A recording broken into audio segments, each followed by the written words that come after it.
امریکی صدر نے ایران کو ڈیل کی پیشکش کر دی۔ غیر ملکی خبر ایجنسی کا دعویٰ، ڈونلڈ ٹرمپ نے ایرانی سپریم لیڈر خامنئی کے نام خط لکھ دیا۔ امریکی صدر کا خط میں نیوکلیئر ڈیل پر ایران سے مذاکرات کی خواہش کا اظہار۔ ایران کے ساتھ جوہری معاہدہ کرنا چاہتے ہیں۔ امید ہے ایرانی سپریم لیڈر اتفاق کریں گے۔ ایران کو ایٹمی ہتھیاروں کے حصول سے روکنے کے لیے کچھ کرنا ہوگا۔ ایران سے دو طریقوں سے نپٹا جا سکتا ہے، ایک فوجی طریقہ ہے، دوسرا آپ معاہدہ کر لیں۔ امید ہے ایران کی قیادت بات چیت پر رضامند ہو جائے گی۔ ایران کے ساتھ کسی ڈیل تک پہنچنے کی کوشش کروں گا۔ ایران کو نقصان نہیں پہنچانا چاہتے۔ ایران کے لیے بہتر ہوگا بات چیت کرے۔ نیوکلیئر ڈیل پر مذاکرات میں ایران کے لیے ہی بہتری ہے۔ امریکی صدر کا نجی ٹی وی کو انٹرویو۔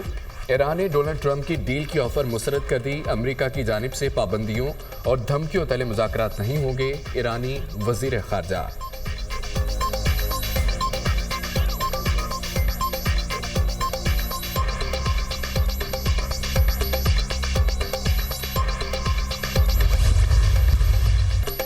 زراعت، صنعتی ترقی اور تجارت کا فروغ حکومت کا ہدف ہے۔ کاروباری افراد کے مسائل حل کرنا ترجیح ہے۔ ملک میں سرمایہ کاری ہوگی تو باہر سے بھی آئے گی۔ سرمایہ کاری کا سفر مقامی سرمایہ کاروں سے شروع ہوتا ہے۔ ملک کے میکرو اکنامک حالات بہتر ہو رہے ہیں۔ چاول کی برآمدات 4 ارب ڈالر تک پہنچ گئیں۔ ملکی معیشت درست سمت کی جانب گامزن ہے۔ شرح سود اور مہنگائی میں واضح کمی آ چکی ہے۔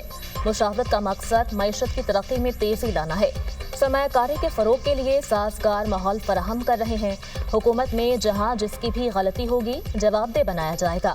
وزیر اعظم شہباز شریف کی کاروباری شخصیات سے ملاقات کے دوران گفتگو۔ وفاقی وزارتوں کو کاروباری شعبوں سے مشاورت کی ہدایت۔ کاروباری برادری کا حکومت کی پالیسیوں پر اعتماد کا اظہار۔ تاجر برادری کا سرمایہ کاری کے لیے سازگار ماحول اور نیشنل سیڈ ڈیولپمنٹ اتھارٹی کے قیام پر حکومت کو خراج تحسین۔ شرکا نے گرین پاکستان انیشیٹو کی بھی تعریف کی۔ سوشل میڈیا پر منفی پروپیگنڈا کرنے پر پی ٹی آئی رہنماؤں کی طلبی۔ Chairman P T I barrister Gohar Shah Farman Rauf Hasan G I T میں پیش۔ بیرسٹر گوہر سے 1.5 گھنٹہ پوچھ گچھ کی گئی۔ جی آئی ٹی میں پیشی سے متعلق اندرونی کہانی سامنے آ گئی۔ پی ٹی آئی کے طلب کردہ افراد سے سوشل میڈیا ہینڈلر سے متعلق سوالات۔ پاک فوج اور ریاستی اداروں سے متعلق سوشل میڈیا پوسٹ پر پوچھ گچھ۔ پی ٹی آئی رہنماؤں کو سوشل میڈیا پوسٹ بھی دکھائی گئی۔ بیرسٹر گوہر اور دیگر سے پارٹی فائنانسنگ سے متعلق بھی سوالات۔ پی ٹی آئی نے پارٹی فنڈ سے متعلق تمام ریکارڈ جی آئی ٹی میں پیش کر دیا۔ شیخ وقاص، زلفی بخاری، اون عباس، اظہر مشوانی، جبران الیاس طلبی کے باوجود پیش نہ ہوئے۔ جی آئی ٹی کا پیش نہ ہونے والے افراد کے خلاف سخت ایکشن لینے کا فیصلہ۔ جی آئی ٹی نے منفی پروپیگنڈے میں ملوث پی ٹی آئی کے 25 رہنماؤں کو 11 مارچ کو دوبارہ طلب کر لیا۔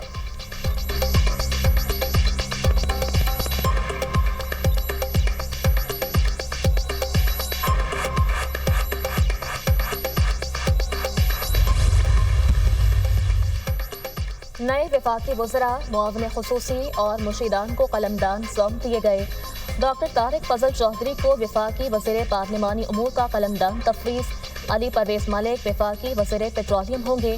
حنیف عباسی وزیر ریلوے اور شیزہ فاطمہ کو آئی ٹی اور ٹیلی مواصلات کا وفاقی وزیر بنا دیا گیا۔ خالد مقصی کو سائنس اور ٹیکنالوجی کا وزیر بنا دیا گیا۔ مصطفیٰ کمال کو وزارت صحت مل گئی۔ وفاقی وزیر عبدالعلیم خان کا 3 میں سے 2 وزارتیں چھوڑنے کا فیصلہ۔ عبدالعلیم خان وزارت نجکاری اور سرمایہ کاری بورڈ سے دستبردار ہوں گے۔ مواصلات کی وزارت عبدالعلیم خان کے پاس رہے گی۔ طلال چودھری وزیر مملکت برائے داخلہ اور نارکوٹکس کنٹرول مقرر۔ اعظم نذیر کو قانون اور انصاف کے ساتھ انسانی حقوق کی وزارت مل گئی۔ مصدق ملک موسمیاتی تبدیلی کے وفاقی وزیر مقرر۔ امریکی محکمہ خارجہ کی انسداد دہشت گردی میں پاکستان کے کردار کی تعریف۔ ترجمان امریکی محکمہ خارجہ ٹیمی بروس کی نیوز بریفنگ۔ صدر ٹرمپ نے کانگریس سے خطاب کے دوران داعش خیبر پختونخوا کے دہشت گرد کی گرفتاری کا اعلان کیا۔ شریف اللہ نے 13 امریکی فوجیوں کو ہلاک کرنے کی منصوبہ بندی کی تھی۔ دہشت گرد کو انصاف کے کٹہرے میں لانے میں شراکت داری پر حکومت پاکستان کا شکریہ ادا کرتے ہیں۔ دہشت گردی کے خلاف جنگ میں امریکہ و پاکستان کے مفادات مشترکہ ہیں۔ یہ گرفتاری اس بات کی گواہ ہے پاکستان کے ساتھ انسداد دہشت گردی کا تعاون انتہائی اہمیت کا حامل ہے۔ ترجمان امریکی محکمہ خارجہ سے صحافی کا بانی پی ٹی آئی کی گرفتاری اور دہشت گردی کے خلاف آپریشن بارے سوال۔ ٹیمی بروس نے بانی پی ٹی آئی کے بارے میں کیے گئے سوال پر کوئی رد عمل ظاہر نہیں کیا۔ مطلوب دہشت گرد کی گرفتاری پر پاکستان سے اظہار تشکر کیا۔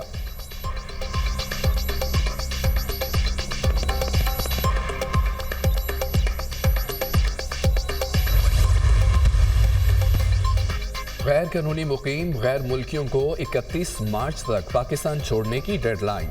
افغان سٹیزن کارڈ ہولڈرز کو بھی 31 مارچ تک پاکستان سے نکلنے کے احکامات۔ 1 اپریل سے تمام غیر ملکیوں کے پاکستان سے ملک بدری کا عمل شروع کر دیا جائے گا۔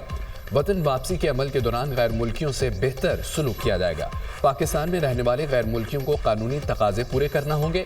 پاکستان کے آئین کی پاسداری کرنی ہوگی۔ وزارت داخلہ۔ وزیر اعظم سے پاکستان میں تعینات چینی سفیر کی ملاقات۔ شہباز شریف کا صدر شی جن پنگ کے لیے تہنیتی پیغام۔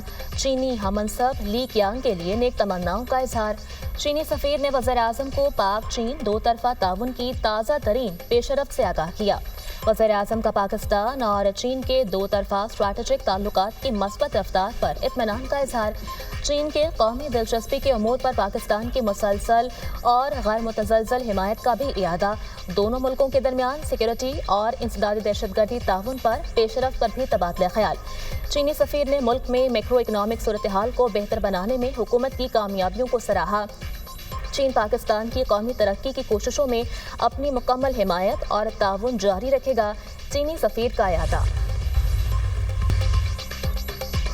وزیر اعلیٰ پنجاب کے لاہور میں طوفانی دورے۔ لاہور ڈیولپمنٹ پروگرام کے مختلف زونز کا اچانک دورہ۔ مریم نواز کا مختلف زونز میں منصوبوں پر پیش رفت کا معائنہ۔ ترقیاتی کاموں کی رفتار اور معیار کا بھی جائزہ۔ پنجاب کی طرح لاہور کے ہر علاقے کی مساوی ترقی ہوگی۔ معیار ایک جیسا یقینی بنائیں، ایسا نظام چاہتی ہوں یہ مسائل دوبارہ نظر نہ آئیں، عوام کو نہ ستائیں۔ وزیر اعلیٰ مریم نواز شریف کی حکام سے گفتگو۔ وزیر اعلیٰ پنجاب کی زیر صدارت خصوصی اجلاس۔ لاہور ڈیولپمنٹ پروجیکٹ پر پیش رفت کا جائزہ۔ مریم نواز کا کینال کی بھل صفائی کرانے کا حکم۔ مستقبل کی ضروریات کو مد نظر رکھ کر سیوریج سسٹم بنانے کی ہدایت۔ واسا لاہور میں مجموعی طور پر 780 کلومیٹر 1 سے 6 فٹ قطر کے نئے پائپ بچھائے گا۔ دیہات میں بھی گلیاں شہروں کی طرح بہترین بنائی جائیں۔ ترقیاتی منصوبوں کے معیار پر کوئی سمجھوتہ نہیں ہوگا۔ وزیر اعلیٰ پنجاب مریم نواز۔ $7 ارب قرض پروگرام کی اگلی قسط کا حصول۔ پاکستان اور IMF مشن کے درمیان تکنیکی سطح کے مذاکرات کا پہلا مرحلہ مکمل۔ تکنیکی سطح مذاکرات میں خیبر پختونخوا نمائندہ کی مشن سے ملاقات۔ خیبر پختونخوا حکومت کی جانب سے معاشی اقدامات بارے بریفنگ۔ صوبائی حکومت کی جانب سے زرعی انکم ٹیکس قانون سازی بارے آگاہ کیا۔ صوبائی سطح پر محصولات میں اضافے کے لیے اقدامات پر بریفنگ دی گئی۔ سرکاری افسران کی کارکردگی بڑھانے بارے امور کا بھی جائزہ۔ گورنرز میں بہتری کے لیے اقدامات کا بھی تفصیلی جائزہ لیا گیا۔ اقتصادی جائزہ کے لیے پالیسی سطح مذاکرات کا دوسرا مرحلہ پیر سے شروع ہوگا۔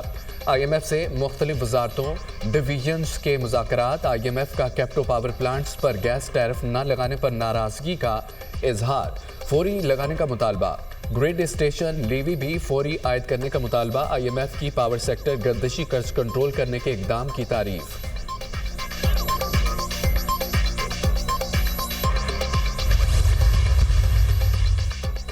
9 مئی کے ملزمان کی ضمانت منسوخی کے لیے حکومتی اپیلیں سماعت کے لیے مقرر۔ چیف جسٹس پاکستان کی سربراہی میں 3 رکنی بینچ 10 مارچ سے اپیلوں پر سماعت کرے گا۔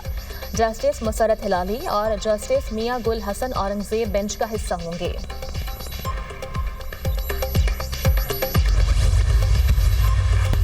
کراچی ڈیفنس میں مصطفیٰ عامر قتل کیس کا معاملہ۔ سینٹرل پولیس آفس کراچی میں قائمہ کمیٹی داخلہ کی ذیلی کمیٹی کا اجلاس۔ چیئرمین کمیٹی عبدالقادر پٹیل، ارکان سید رفیع اللہ، نبیل گبول، خواجہ اظہار الحسن اور سرکاری افسران کی شرکت۔ FIA، IG سندھ اور دیگر اداروں کے متعلقہ افسران نے کمیٹی کو بریفنگ دی۔ مصطفیٰ عامر قتل کیس میں FIA متحرک معظم ارمغان کی کمپنیوں کے خلاف تحقیقات کا آغاز۔ ارمغان کے مختلف بینک اکاؤنٹس اور ہاؤسنگ سوسائٹی سے ریکارڈ طلبی کے لیے مختلف اداروں کو خط لکھ دیے۔ معظم ارمغان کے نام پر رجسٹرڈ گاڑیوں کی تفصیلات بھی طلب۔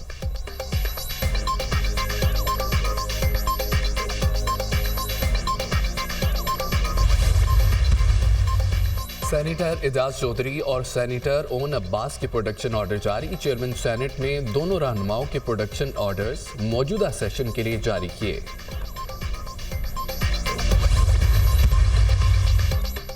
ملک میں عدم استحکام لانے والے کردار کسی سے چھپے نہیں۔ کے پی میں امن و امان وہاں کے وزیر اعلیٰ کی ذمہ داری ہے. ہماری افواج نے دہشت گردی کی جنگ میں قربانیاں دیں. امریکی صدر کی جانب سے ان قربانیوں کو تسلیم کرنا انتہائی خوش آئند ہے. افغانستان کے ساتھ تحفظات پر مذاکرات ہونے چاہیے. Speaker Punjab assembly Malik Ahmad Khan.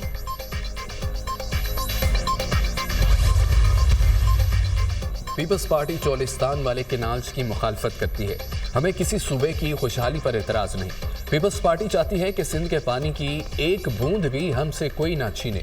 M Q M نے بہت قربانیاں دی ہیں. وزارتیں ملنی چاہیے. دعا ہے بانی پی ٹی آئی جیل سے نکلیں تو ملک اور اداروں کے خلاف سازشیں بند کر دیں. بانی پی ٹی آئی جیل سے باہر آئیں تو ملک کو ترقی دینے کی سوچ رکھ کر آئیں. وزیر اطلاعات سندھ شرجیل انعام میمن کی میڈیا سے گفتگو.